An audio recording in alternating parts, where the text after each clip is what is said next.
As many of you know who've been followers of the center, we've hosted a conference called Road to Reinvention every March. This year, of course, because of the pandemic, we had to postpone it. And as we were considering what we should do moving forward with a series of virtual events, we restructured the conference into three parts, actually. So today I'm pleased to host sort of what we're calling the pre-conference special event, and I'll explain that in a moment. We're going to have a conference on October 15th for about 4.5 hours from 8 a.m. to 12:30 p.m. And then we're going to have a follow-up series of events focused on a few remaining topics like digital healthcare that we want to touch on after the conference itself. But as we were thinking about how we wanted to sort of redesign the conference, several things became apparent. The first thing that became apparent was that the agenda for digital transformation had pivoted quite suddenly. So it went from, what must companies do, taking a lot of things for granted, but really what do we do digitally, to migrating to how do we sort of operate amidst the pandemic, and then what do we do after the pandemic? How do we respond? How do we recover? And what we thought became very important is to think beyond a single company's digital transformation strategy and to think much more broadly about what the entire industry ought to be thinking about and what the role of government might be in facilitating recovery and response. And when you think about that, because as every company pursues what they need to do, there's many things that they have in common across all of them. And so with that, we thought about what we wanted to feature was somebody who would be expert in thinking about sort of the overall industry, by which I really mean sort of the software industry. If you think about all the tools that we use to continue to operate, for those of us who are working from home, these are all supplied by the software industry. And obviously we've seen some stock market valuations skyrocket and so on, but fundamentally we are a software economy, which has allowed us to do as well as we have with all the challenges that the pandemic has brought. I thought it'd be important to focus attention on what is allowing us to actually operate during the pandemic, and in many ways continue to do quite well, though obviously some industries and some companies are hurting while others are doing well.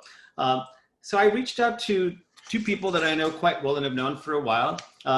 They are Victoria Espinel and Ha McNeil. Victoria is the CEO of Business Software Alliance, which is, she is the biggest advocate, she is an advocate for the software industry. And many of the leading software companies in the US and in the world are members of the Software Alliance. And Ha McNeil, who is by the way an anteater, she is a graduate of UCI, is the Chief Operating Officer of Business Software Alliance. So with that, so actually I should say a couple more things. Victoria has has incredible government experience. She's been in the White House in both Republican and Democratic administrations. She was an intellectual property expert, and in fact was a trade advisor negotiating intellectual property agreements with other nations. And Ha actually was a chief of staff at the TSA and also has an expertise in national security and in intellectual property enforcement. So I couldn't think of two better experts to talk about sort of the big picture around what the pandemic is doing and what our country as a whole should be thinking about, both at the government level and at the company level. So with that, welcome Victoria, welcome Ha. Great to see you, Vijay. Good to see you too, Victoria. Good to see you, Ha. Hi, Vijay. I think the color theme for today is blue. Very calming. Very calming. There we go. We certainly need calm at this time. So Victoria, let's start by sort of just hearing a little bit about you and your organization, and then Ha, after, if you could just sort of share your perspective too on the.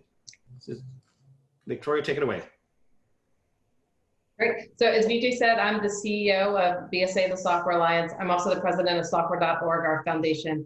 We are a global organization. We represent the software industry, the enterprise software industry. And at bottom, our mission is working with governments around the world to modernize laws and regulations. so that policymaking can keep pace with the very rapid advancements that we're making in technology. Huh? Sure. As you mentioned, I'm a proud UC Irvine alum. I am the COO of BSA, the Software Alliance. And as part of that, I help oversee the programs that really promote globally the licensed use of our member companies' products. BSA was born global 30 years ago. It remains and has a very robust global footprint in over 30 countries. And in addition to what is a very robust policy making and advocacy shop that covers emerging issues from AI to 5G to privacy, we have those programs that I mentioned that promote licensed use of our member software. So thank you both for joining us. And before I forget, to the audience, please use the Q&A function, not the chat function, which has actually been disabled, so you won't be able to use it. But please use the Q&A function to ask questions of Victoria and Ha. We will lean towards taking questions at the end, just because it's easier to do that way given this format. But if you have pressing questions, please feel free to post them in the Q&A chat, in the Q&A window. I will do my best to track them and read them out to either Ha or Victoria. So with that, actually one of the things I should say is, you know, we have worked with at UCI Center, we have worked with Ha and Victoria before on things that, you know, most of us don't spend a lot of time thinking about, on what is the economic impact of software to the economy, how industries are all becoming more and more software driven. And also, as Ha referred to, on sort of software piracy, because that is a huge sort of international issue. And Victoria also mentioned the foundation, and I'm going to bring it up again for a very important reason, because we are obviously a university.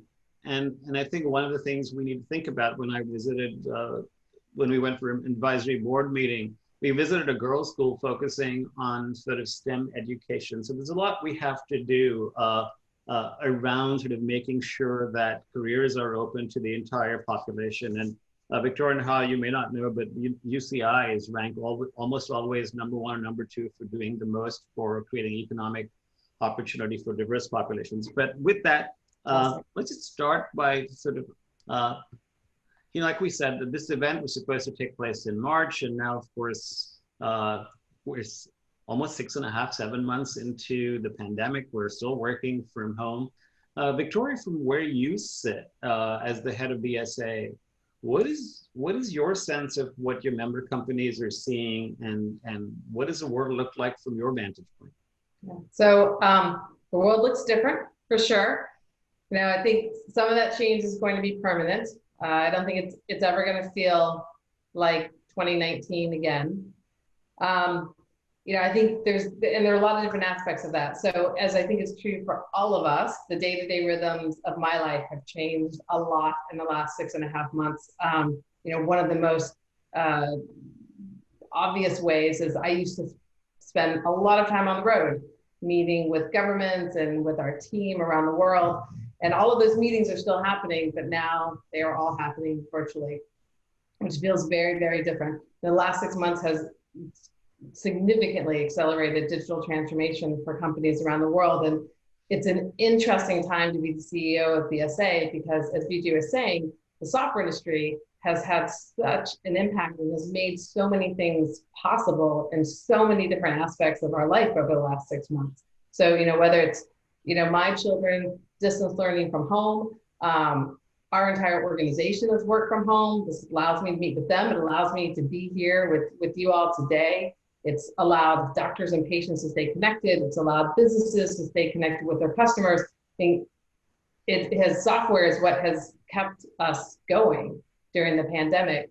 And it's clear that software is going to be essential as we look to economic recovery and reopening. So it's a fascinating time.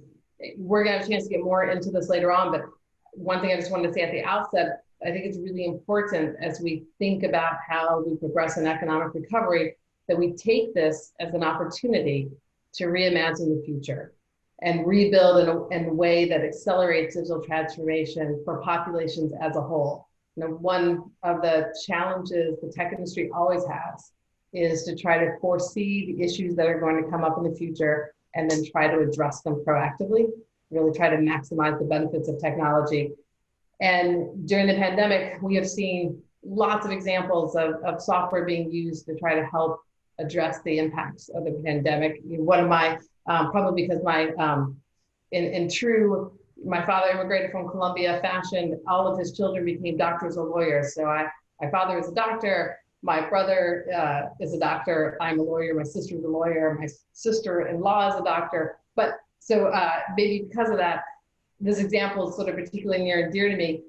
But I was reading that Imperial College in London, the doctors there that are treating COVID patients are using Microsoft HoloLens, the virtual reality, so that they can be in a room treating a COVID patient and the rest of the healthcare team can be in another location in the hospital, but getting all of the information that the doctor is getting as if they were there in the room. And that has the obvious health benefit of significantly limiting the number of frontline healthcare workers that are there physically with the COVID patient, but without undermining the healthcare that patient is getting. And there are so many examples of that. Another one that's kind of near and dear to my heart is that senior care facilities have been using Salesforce customer relations software for the first time ever, but they're using it to be able to deliver meals to their senior care patients that are at home and need them. And so it's been fascinating and gratifying to see all the different ways that use of software has expanded to try to help address the effects of the pandemic. But there are some real challenges out there, and security, privacy, and access to technology are just three of the challenges that we're going to need to address. Absolutely. Because when we think about our own, my wife is a physician who sees patients. She actually has a corporate job and she sees patients, but hasn't broken a sweat because it's now telemedicine from home. All of us have seen our doctors remotely now because people don't really want to go in for routine care. Exactly.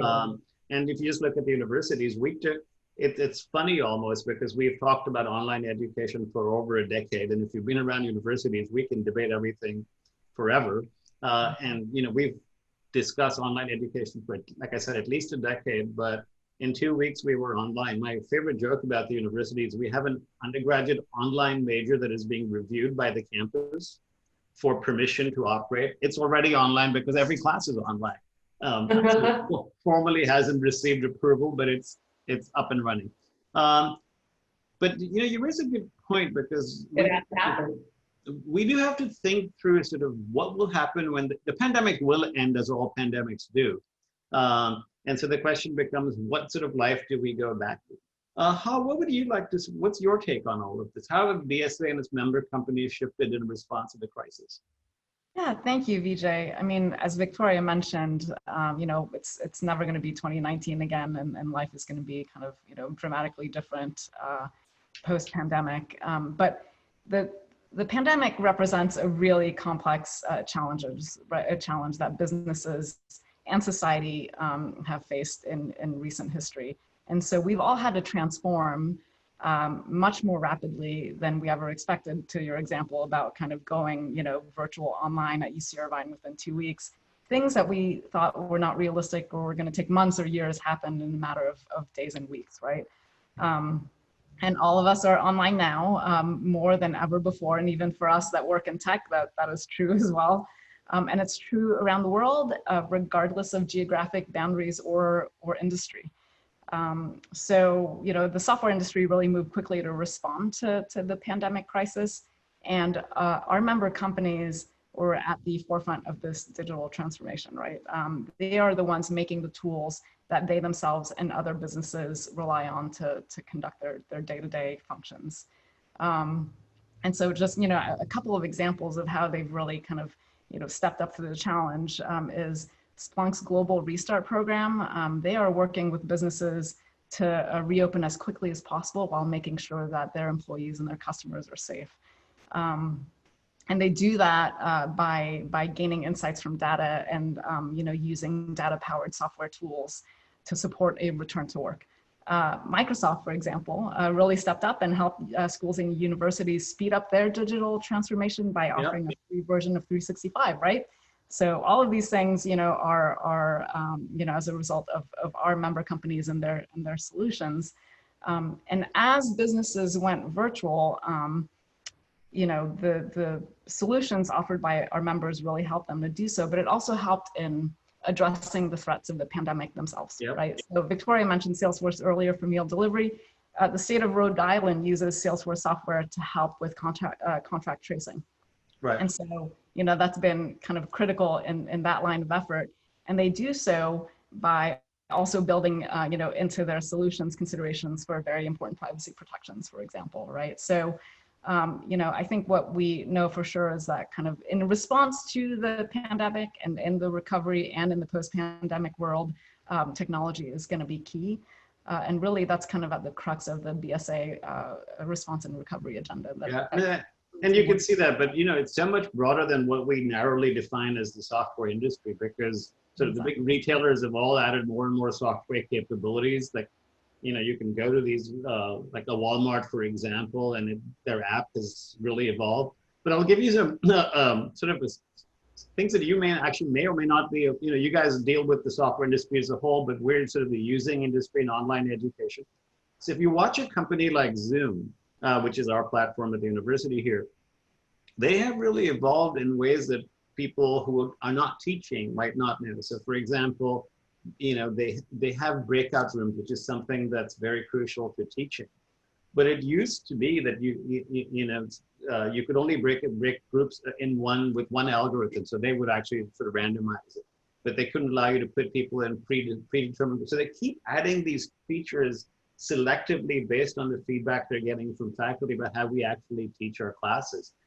So there's a lot of this, what I would call micro feature improvement, that when you add them all up is going to make us all better at whatever it is we do, whether we're teaching or doing something else. Because one of the things that never ceases to amaze me, and I think if we hadn't gotten to the cloud or we hadn't built the infrastructure that already exists, CIOs are always in trouble with their CEOs, it seems like, and yet we haven't, at least I haven't heard of one failure where CIOs couldn't take their entire company and move them online without too many hiccups. It really speaks to sort of how robust some of these software tools are and the infrastructure that we have, though there's more to be done.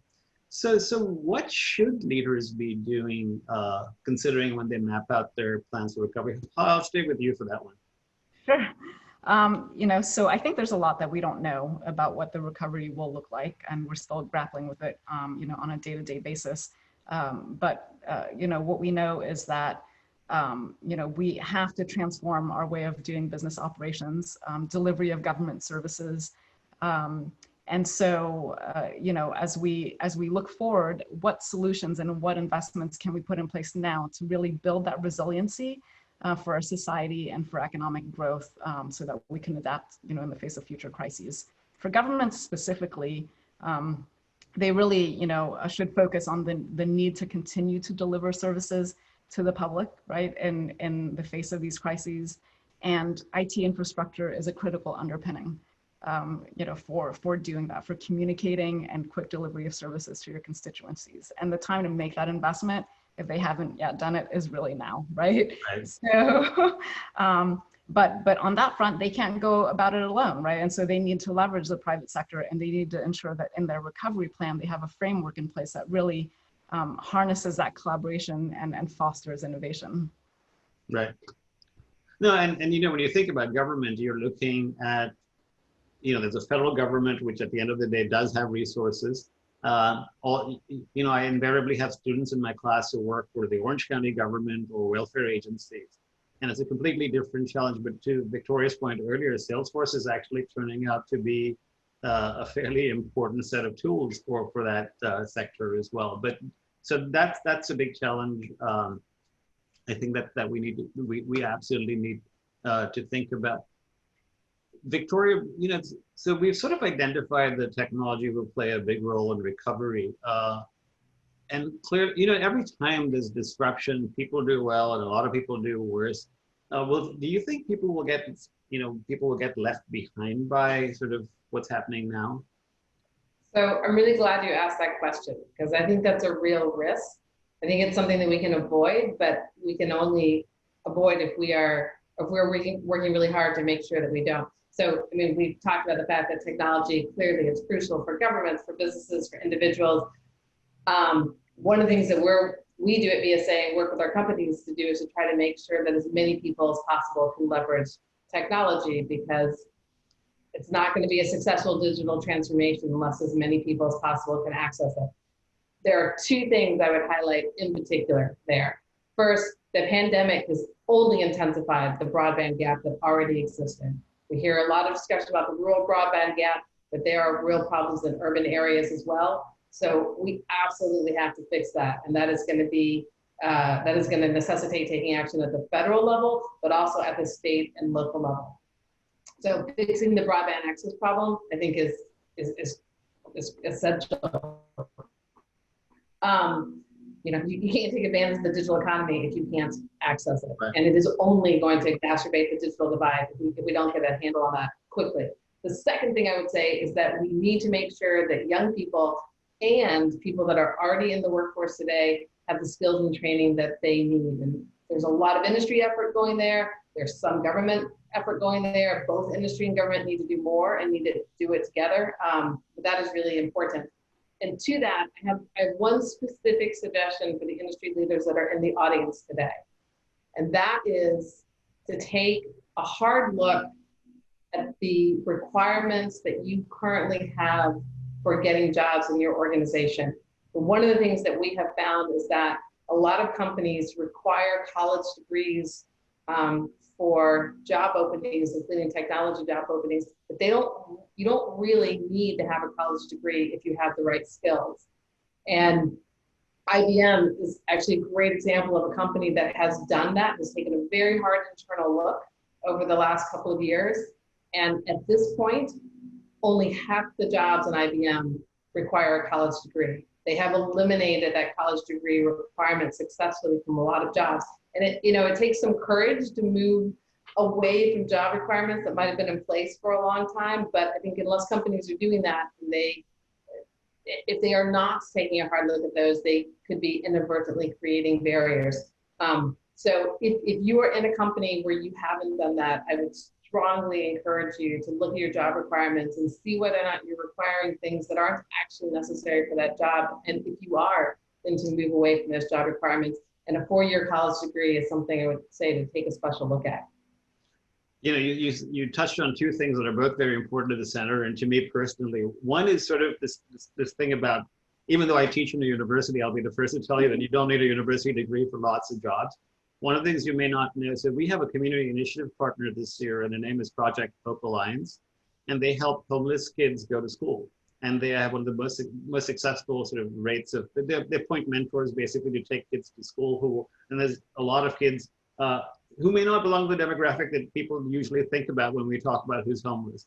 But we were about to launch a program educating them in coding. We had a software boot camp lined up for these kids because they don't have exposure to what a software job could look like. And the reason we picked that, of course, is what the center does. But the bigger reason we picked it was many of these kids will not have the resources to go to college or the infrastructure, the social infrastructure to go to college. And we thought we put them through a 2-week program, identify who's interested, who's got the aptitude. Then we could actually fund online education for them because, LinkedIn is offering it, Alphabet's offering it. There's a lot, LinkedIn is basically Microsoft. A lot of companies offering education, but if you're willing to hire these people, I think that's really important. Which goes to the second question about the digital divide. When I was sort of entered this field, the digital divide was about who has a PC and who doesn't. And now it's much more about who has access. So we actually have a question from Laura McFall that I'm going to go to. Has the moment come to characterize internet connectivity and access as a utility versus a discretionary service? Victoria, do you want to take that? So, I think there's a legal answer to that and a non-legal answer. And as a person who has a law degree but actually hasn't practiced law for a long time, I'm going to lightly elide on the legal and then move to the non-legal. There are regulatory consequences for an industry becoming a utility. And I don't think anyone has kind of done the hard thinking to see whether or not the kinds of regulatory oversight that being a utility requires are appropriate here. That's not to say that there aren't other kinds of tech regulations that are not, there are some kinds of tech regulations that we think are very clearly appropriate, but all the sort of legal consequences that would come with being called a utility for regulatory oversight practices isn't something I think that's been well thought through. However, I think the broader non-legal point you're making, that access to broadband is an essential component of being part of the modern economy, that is completely true. And that is why I think industry and government together have to work much more quickly than they have to try to fix the broadband access problem. We have certainly been telling Congress for a long time, and we have only intensified those efforts now in the COVID pandemic, that this needs to be part of how they think about COVID recovery. And there are some members of Congress and state legislators that understand that, but there is more uphill work to be done there. We'll keep pushing because it's obviously critical. Yeah, and is it also true that we have more expensive internet access relative to other countries?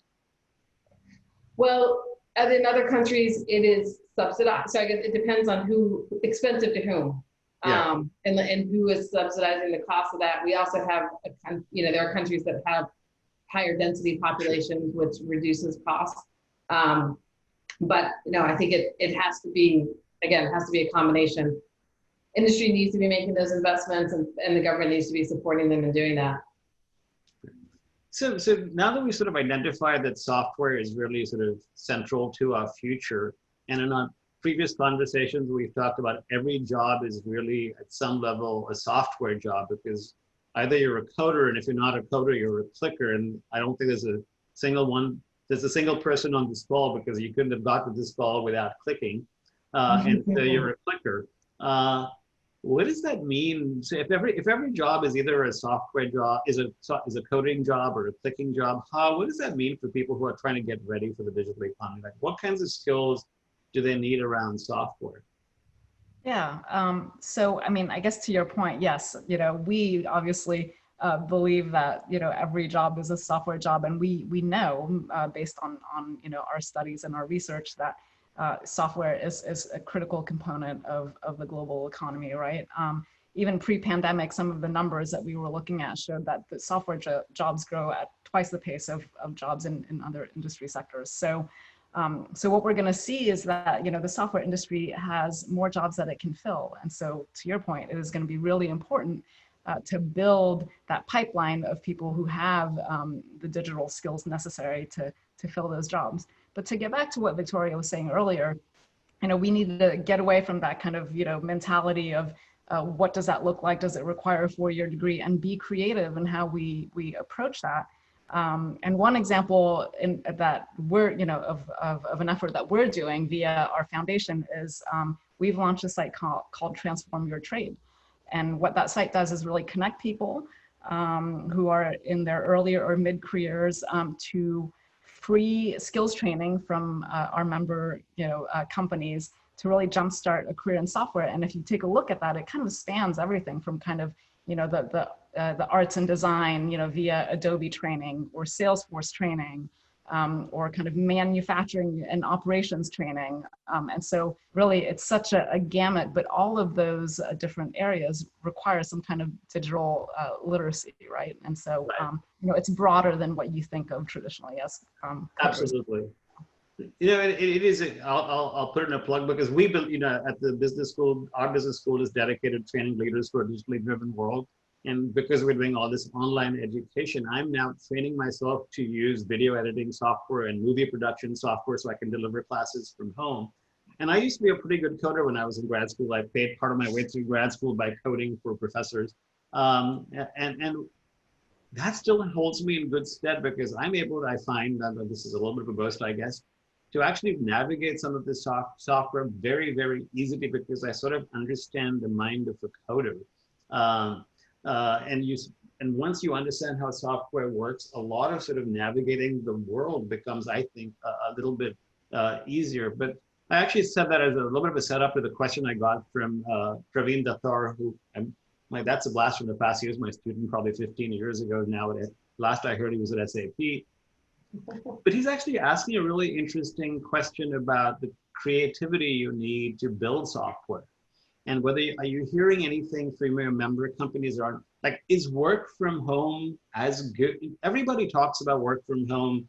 Even now we keep reading about, well, productivity hasn't suffered. We're all quite productive from home, but are we sacrificing anything on the creative end?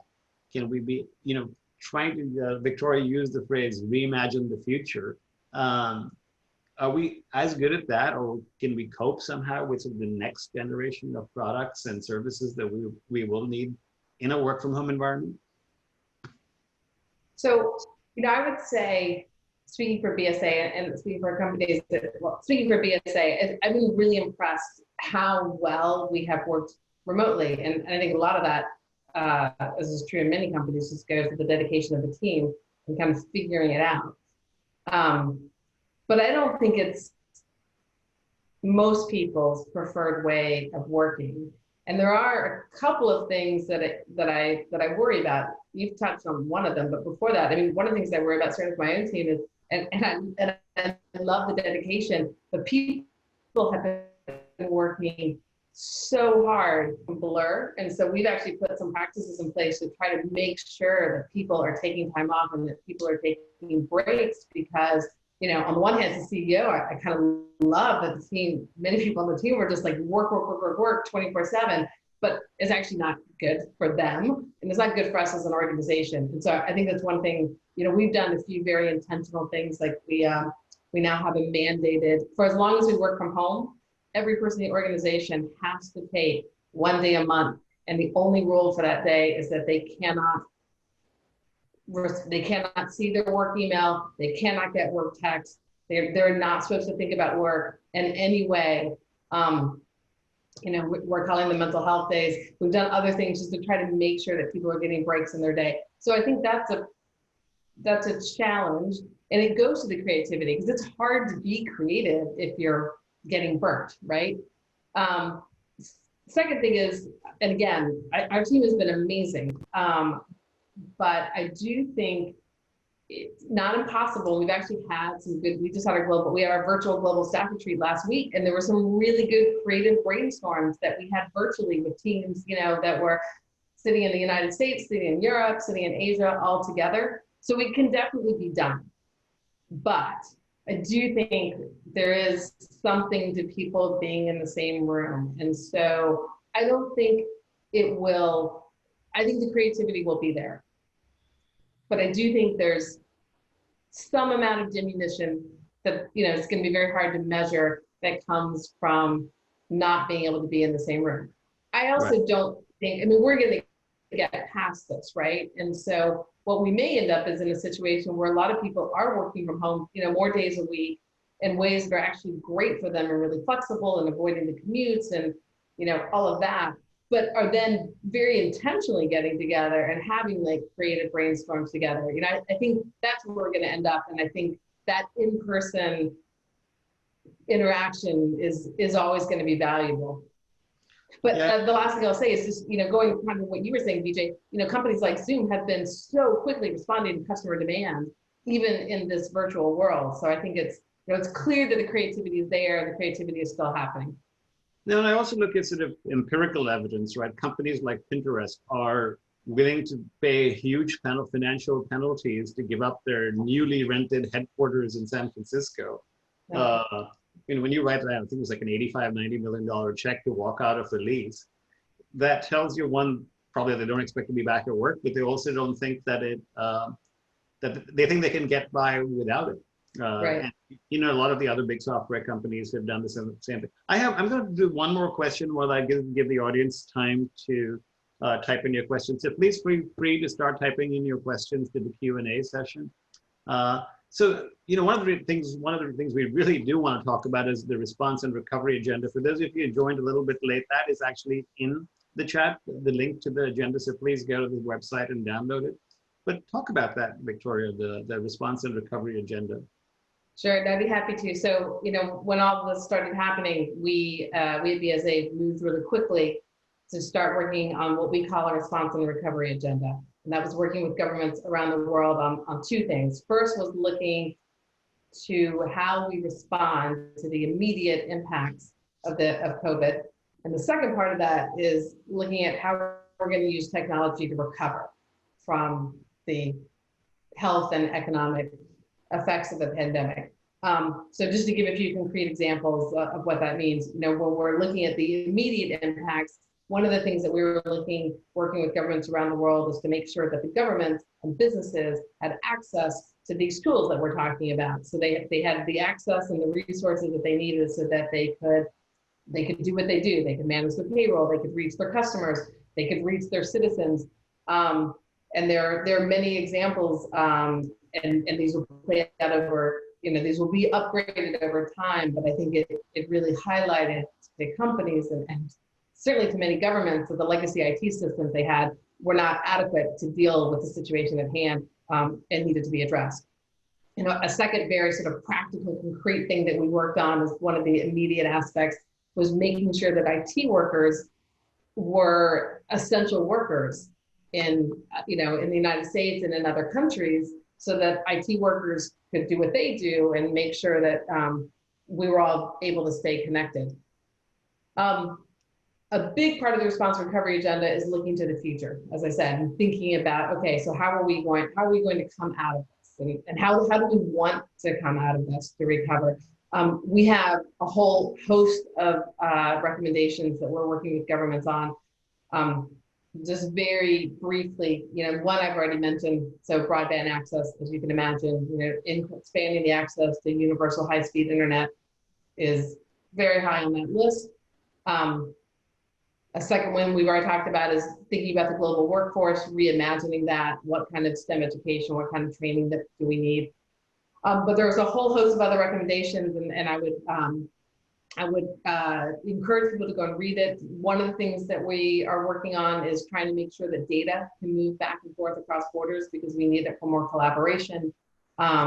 Trying to ensure that companies and governments are being very thoughtful about security and privacy. So you've talked about the need to move quickly, and that's really important. But I know that certainly for the BSA members, as they are moving quickly, bearing in mind that the software solutions they create also need to be very focused on the privacy of their customers and of the privacy and security of the data that's being collected. I think there's going to be a lot of interesting conversations coming out of this on that topic, but that is key to this. It's key to thinking about how we want to come out of the pandemic. The TikTok deal is sort of very interesting for that reason, because it's code and there's data. We don't have to go into that, but we got a really interesting question from Mario Diaz here. So he wants to know about sort of your take, either of you, I guess, on taxation, payroll, and labor laws when working from home or hiring people in other regions or countries to work remotely. I've seen this in the newspapers too, which is right. I'm living in Connecticut and I used to go to Manhattan to work, and now I'm only going to stay in Connecticut. So how does it affect taxation? Is that something that your organization deals with, and do you have a point of view? So that's not something that that's not something we have an official position on. It's certainly something that I've thought about, and I imagine a lot of companies are thinking about as their employees are able to work in other locations. And that's certainly, we've tried to be very flexible with that. We have employees that are no longer working in the state of the United States where they were. And we've had employees that are no longer working in the country where they were, because they've gone, to be with their family and be in other locations. And there are going to be, I think, some really thorny tax questions and tax assessments as all of that plays out. Happily, I am not a tax lawyer for the government, so I'm not in the position. But I think there's going to be a lot of questions around that, and sort of looking again to the future, maybe that starts to change how people think about the tax system. I mean, it's uber.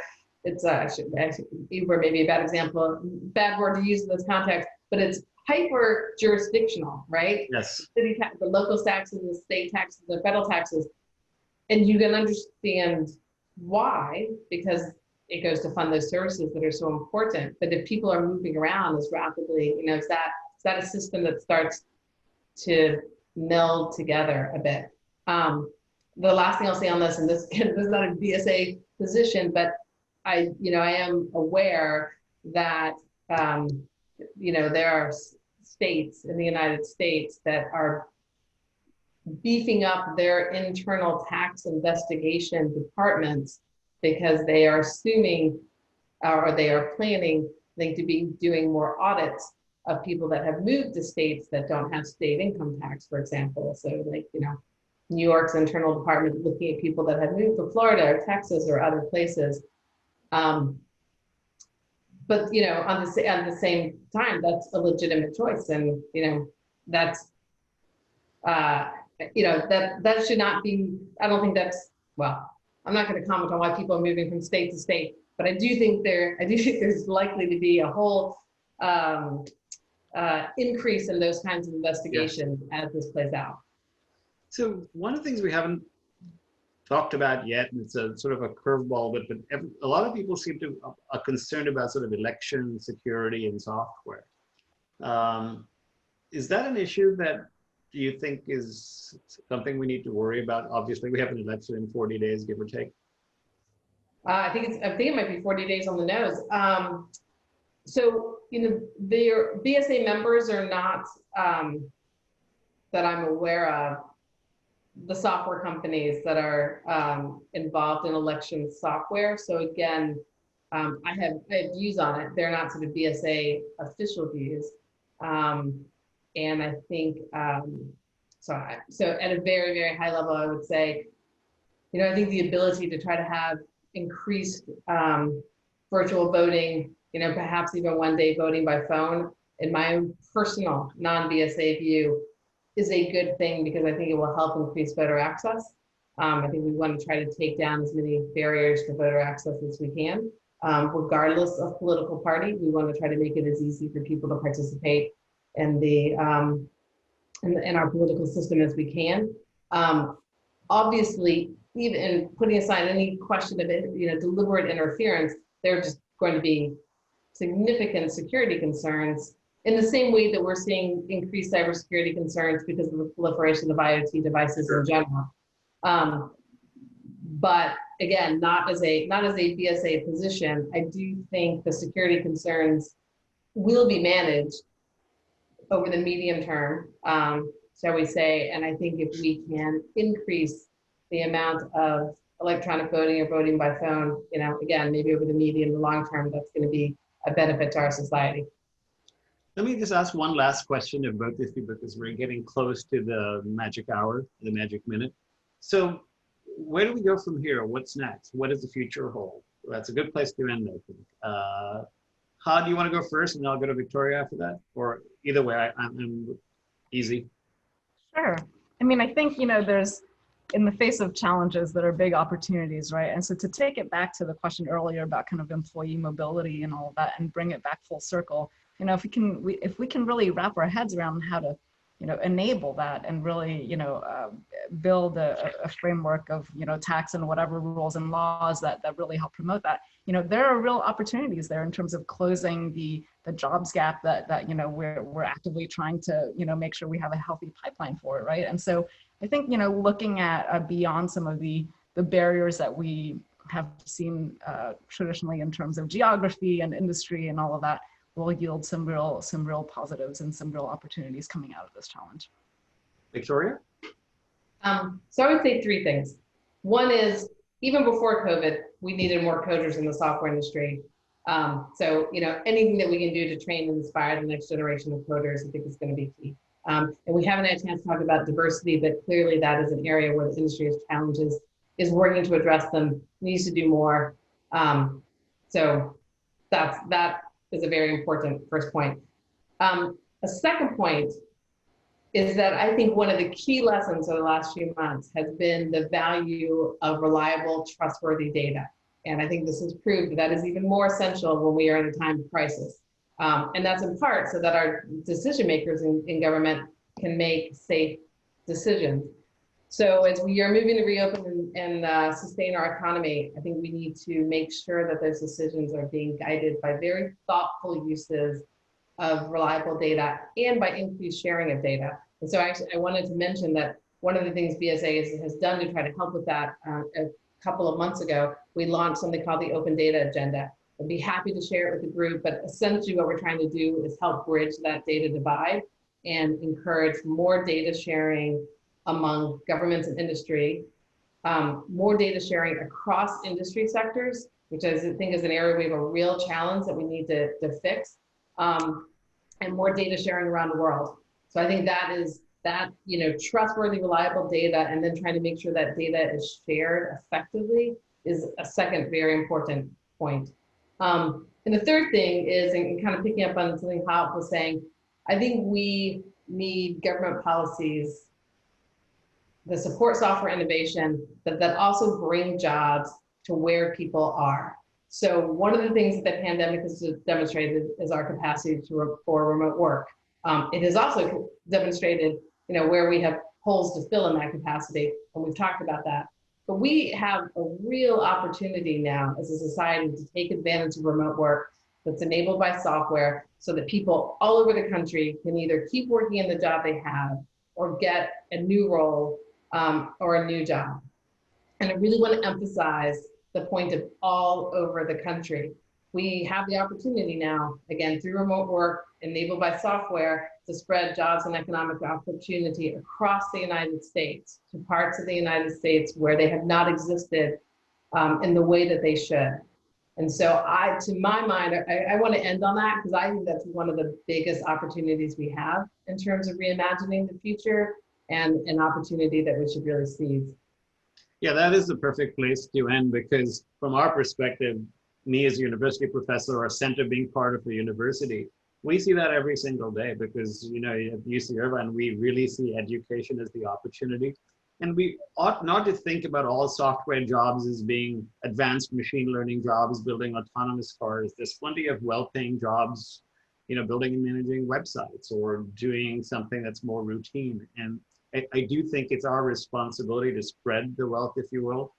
And there's plenty of jobs to go around and plenty of work to go around. There's a huge reskilling challenge in front of us. But thank you for highlighting these important issues, Ha and Victoria. Really appreciate your spending time with us. I think this has been really, really informative. And thank you again for your time. We really appreciate it.